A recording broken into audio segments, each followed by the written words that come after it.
So, night out camping tonight, about 6 kilometres from home, in the woods next to an old fishing lake that's off in the distance there, where they breed fish rather than fish for fish, if you know what I mean.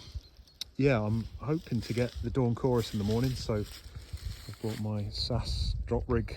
So under the beanie there is a microphone setup, and in the bag is a sound recorder, and hopefully that's going to record the sounds of the dawn chorus and not too much of me snoring.